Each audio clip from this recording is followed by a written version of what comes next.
ഞങ്ങൾ ആരും അത്തരത്തിലുള്ള പരാതിയെ പറഞ്ഞിട്ടില്ലല്ലോ.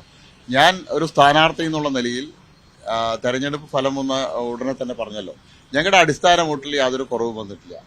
ഞങ്ങളുടെ ബൂത്ത് തലം മുതൽ സംസ്ഥാന തലം വരെയുള്ള മുഴുവൻ പ്രവർത്തകരും വളരെ അഹോരാത്രം ആത്മാർത്ഥതയോടെ ഇത് പ്രവർത്തിച്ചിട്ടുണ്ട്. ഞങ്ങൾക്ക് കിട്ടേണ്ട നിഷ്പക്ഷ വോട്ടുകൾ ഞങ്ങൾക്ക് ലഭിച്ചില്ല. അത് എന്തുകൊണ്ടാണെന്നുള്ളത് അതിനെ സംബന്ധിച്ച് ഞങ്ങൾ പഠിക്കും, ഞങ്ങൾ പരിഹാരം കാണും. ശോഭാ സുരേന്ദ്രനൊപ്പം തന്നെ അവിടുത്തെ പാലക്കാട് വനിതാ ചെയർപേഴ്സണൊന്നും വർക്കിന് ഇറങ്ങിയില്ലെന്ന് പറയുന്നുള്ളതാണ്. ശ്രീമതി ശോഭാ സുരേന്ദ്രൻ അവര് എല്ലാ ദിവസവും കാലത്ത് മുതൽ രാത്രി വരെ അവരുടെ അമ്മയ്ക്ക് അസുഖമായിട്ട് പോലും കൃത്യമായിട്ട് അവിടെ പ്രചരണത്തിനെത്തിയിരുന്നു. എൻ്റെ കൂടെ ട്രാക്ടർ റാലിക്ക് നിങ്ങളെല്ലാം കണ്ടിട്ടുണ്ടാവും. 22 കിലോമീറ്ററോളം ട്രാക്ടർ റാലിയിൽ എന്നോടൊപ്പം ഉണ്ടായിരുന്നു. അങ്ങനെ പൂർണ്ണ സമയം അവിടെ പ്രവർത്തിക്കാനായിട്ട് അവരുണ്ടായിരുന്നു. നഗരസഭാ ചെയർപേഴ്സൺ അവർക്ക് പ്രത്യേകമായിട്ട് പാർട്ടി ഏൽപ്പിച്ച ചുമതലകളുണ്ടായിരുന്നു. ഫ്ളാറ്റുകളുടെ സമ്പർക്കം, അതുപോലെ റെസിഡൻഷ്യൽ കോളനികളുടെ സമ്പർക്കം, കീ വോട്ടർ സമ്പർക്കം. സ്ഥാനാർത്ഥി നഗരപ്രദേശത്ത് പര്യടനം നടത്തുന്ന സമയത്ത് സ്ഥാനാർത്ഥിയുടെ കൂടെ ഇതിലെല്ലാം അവർ സജീവമായിട്ടുണ്ടായിരുന്നു. അപ്പോൾ അത്തരത്തിലുള്ള ആരോപണങ്ങളെല്ലാം പാർട്ടിക്ക് അത്തരത്തിലുള്ള യാതൊരു വിധത്തിലുള്ള പരാതികളും ഇല്ല. സ്ഥാനാർത്ഥി എന്നുള്ള നിലയ്ക്ക് എനിക്കുമില്ല. ഇതെല്ലാം മാധ്യമ സൃഷ്ടികളാണ്. ഞങ്ങൾ അവിടെ ഒരൊറ്റക്കെട്ടായിട്ടാണ് തെരഞ്ഞെടുപ്പിനെ നേരിട്ടത്.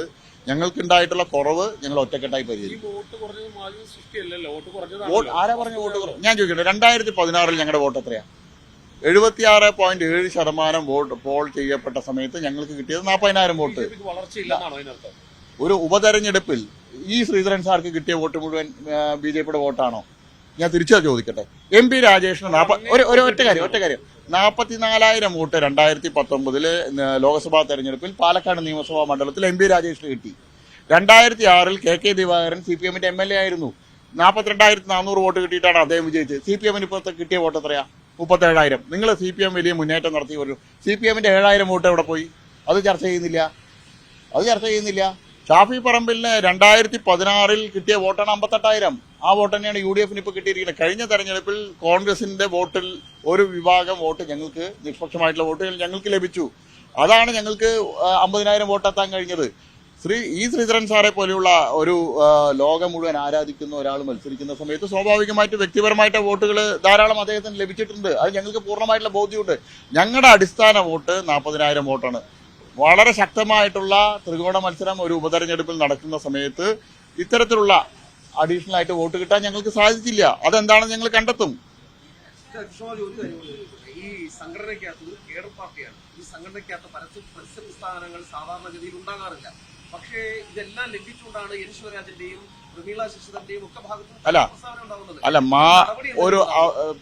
ശ്രീമതി പ്രമീള ശശിധരൻ അവര് വലിയൊരു രാഷ്ട്രീയക്കാരിയല്ല. ഇന്നലെ മാധ്യമങ്ങൾ മുഴുവൻ അവരോട് പോയി പറയണം 18 കൗൺസിലർമാർക്കെതിരെ നടപടിക്ക് ശുപാർശ ചെയ്തിരിക്കുന്നു. പെട്ടെന്ന് അവരുടെ ആ ഒരു വികാരപരമായിട്ട് ആ സമയത്ത് അവർ പ്രതികരിച്ചാണ്. അവർക്ക് കൃത്യമായിട്ട് അതിനുശേഷം ബോധ്യപ്പെട്ടിട്ടുണ്ട് അത്തരത്തിൽ പാർട്ടി അങ്ങനെ ഒരു കാര്യം കൗൺസിലർമാരെ സംബന്ധിച്ചോ അല്ലെങ്കിൽ മറ്റുള്ള ഭാരവാഹികളെ സംബന്ധിച്ചോ ഒരു പരാതിയും ഒരെവിടെയും സമർപ്പിച്ചിട്ടില്ല എന്ന് അവർക്കറിയാം. കാലത്ത് മുനിസിപ്പൽ ഓഫീസിൽ പോയ അവരോട് എല്ലാ മാധ്യമ പ്രതിനിധികളും പോയി ചോദിക്കണം 18 ആൾക്കെതിരെ കൗൺസിലർമാർക്കെതിരായിട്ട് കേന്ദ്ര നേതൃത്വത്തിന് പരാതി കൊടുത്തിന് എന്താണ് നിങ്ങളുടെ പ്രതികരണം ചോദിച്ചാൽ സ്വാഭാവികമായിട്ടും ഒരു സാധാരണ ഒരു വീട്ടമ്മയായിരുന്ന നഗരസഭാ കൗൺസിൽ മാത്രമായിരുന്ന തികഞ്ഞ രാഷ്ട്രീയക്കാരിയല്ലാത്ത അവർ പ്രതികരിക്കും. അവർ വികാരം കൊണ്ട് പ്രതികരിക്കും. മൂന്നാമത്തെ നാലാമത്തെ തവണയാണ് ഇത്തരത്തിൽ ആരോപണങ്ങൾ ഇന്നും കൂടി പറഞ്ഞിട്ടുണ്ട് അദ്ദേഹം. അതും ഈ വൈകാരികമായി പറഞ്ഞതാണെന്നാണ് വിചാരിക്കുന്നത്. അല്ല, ശിവരാജേട്ടനെ പോലെ ഒരു സീനിയർ ആയിട്ടുള്ള ആള് പറഞ്ഞതിനെ സംബന്ധിച്ച് ഒരു ദേശീയ കൗൺസിൽ അംഗം പറഞ്ഞതിനെ സംബന്ധിച്ചൊക്കെ അതൊക്കെ സംഘടന അദ്ദേഹത്തോട് സംസാരിക്കും. അതിൽ ഞാൻ അദ്ദേഹത്തിന്റെ ഞാൻ അദ്ദേഹം മണ്ഡലം പ്രസിഡന്റ് ആയിരിക്കുമ്പോൾ ബൂത്ത് പ്രസിഡന്റ് ആയിരുന്ന ആളാണ് പാലക്കാട് 86. അദ്ദേഹത്തെ പോലെ ഒരു സീനിയർ ആയിട്ടുള്ള ഒരാൾ ലീഡർ എന്നെ സംബന്ധിച്ച് അങ്ങനെ എന്തെങ്കിലും പറഞ്ഞിട്ടുണ്ടെങ്കിൽ അത് ഞാൻ ഉൾക്കൊള്ളുന്നു. കാരണം എന്റെ ഭാഗത്ത് തെറ്റുണ്ടെങ്കിൽ ഞാൻ തിരുത്തും. തീർച്ചയായിട്ടും എല്ലാത്തിനും നടപടിയാണോ പരിഹാരം? സംഘടനയ്ക്കുള്ള അഭിപ്രായ വ്യത്യാസം, എന്തെങ്കിലും വ്യക്തിപരമായിട്ടുള്ള അഭിപ്രായ വ്യത്യാസങ്ങൾ ഉണ്ടെങ്കിൽ ആ അഭിപ്രായങ്ങൾ അവരെ ഇരുത്തി സംസാരിച്ച് പരിഹരിക്കുക എന്നുള്ള ഞങ്ങളുടെ പാർട്ടിയുടെ രീതി. ഞാനല്ലല്ലോ തീരുമാനിക്കേണ്ടത്.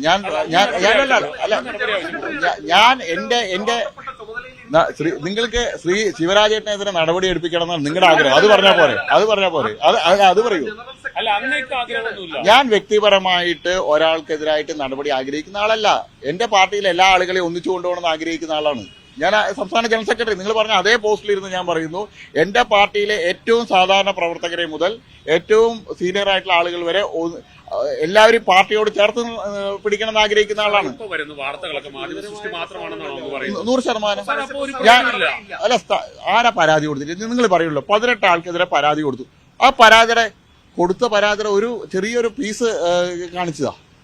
എനിക്കറിയണമല്ലോ. അല്ല, നിങ്ങൾ പറയണമല്ലോ 18 24 അല്ല, നിങ്ങളാണല്ലോ ആദ്യമായിട്ട് കൊടുത്ത ന്യൂസ്. 18 ആൾക്കാരെ പരാതി. കെ സുരേന്ദ്രൻ സംസ്ഥാന പ്രസിഡന്റ് രാജിവെക്കാൻ പോകുന്നു പറഞ്ഞു. അദ്ദേഹം പോലും അറിയാത്ത രാജി നിങ്ങളല്ലേ പടച്ചു വിട്ടത്? അത് ഞാനല്ല തീരുമാനിക്കേണ്ടതല്ലോ. അല്ല, ജനറൽ സെക്രട്ടറിക്ക് തീരുമാനിക്കാൻ പറ്റില്ല. ഞങ്ങളുടെ പാർട്ടി അല്ല, എനിക്ക് തോന്നുന്നത് താങ്കൾക്ക് ബിജെപിയുടെ സംവിധാനത്തെ കുറിച്ച് അറിയാത്തതുകൊണ്ടാണ്. ബിജെപിയുടെ സംവിധാനത്തെ കുറിച്ച് അറിയാത്തതുകൊണ്ടാണ്. 4 ജനറൽ സെക്രട്ടറിമാരുണ്ട് പാർട്ടിയിൽ. അറിയോ? ഞാൻ എന്റെ പാർട്ടിയിൽ ഉന്നയിക്കണോ വേണ്ടേ എന്നുള്ളത് ഞാൻ തീരുമാനിക്കാം. അല്ല, അങ്ങേക്ക് ഇതിലൊരു പ്രശ്നവുമില്ല. എനിക്ക് ആ വ്യക്തിപരമായിട്ട് ഇത് എന്റെ വ്യക്തിപരമായിട്ടുള്ള ഇതല്ലല്ലോ. ഒരു തെരഞ്ഞെടുപ്പിൽ ഒരു സ്ഥാനാർത്ഥിയോ പാർട്ടി നിശ്ചയിക്കുന്നു, ഞാൻ മത്സരിക്കുന്നു. ഞാൻ പാർട്ടിയെ ഏൽപ്പിച്ച ദൗത്യം കൃത്യമായിട്ട് നിർവഹിച്ചിട്ടുണ്ടെന്ന് ഞാൻ പ്രതീക്ഷിക്കുന്നു. അതിൽ കുറവുണ്ടെങ്കിൽ പാർട്ടി പറഞ്ഞാൽ ഞാൻ അത് അനുസരിക്കും. അതിൽ കുറവുണ്ടെങ്കിൽ നികത്തും.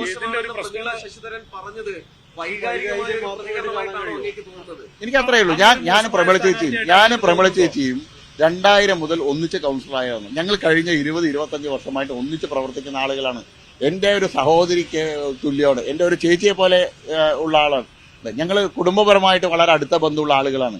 അപ്പൊ അത്തരം ഒരു എന്റെ സഹോദരി സ്ഥാനത്തുള്ള, എന്റെ ചേച്ചിയുടെ സ്ഥാനത്തുള്ള പ്രബല ചേച്ചി പറഞ്ഞാൽ അതിൽ എന്തെങ്കിലും ഉണ്ടെങ്കിൽ, യാഥാർത്ഥ്യം ഉണ്ടെങ്കിൽ ഞാൻ അതിൽ അങ്ങനെ അത്തരത്തിലുള്ള കാര്യങ്ങൾ ഉണ്ടായിരുന്നുവെങ്കിൽ ഞാൻ അത് പരിശോധിക്കും. അതിനുള്ള തിരുത്തൽ ഞാൻ എന്റെ ഭാഗത്തുനിന്ന് വരുത്തും. എന്താ സംശയം?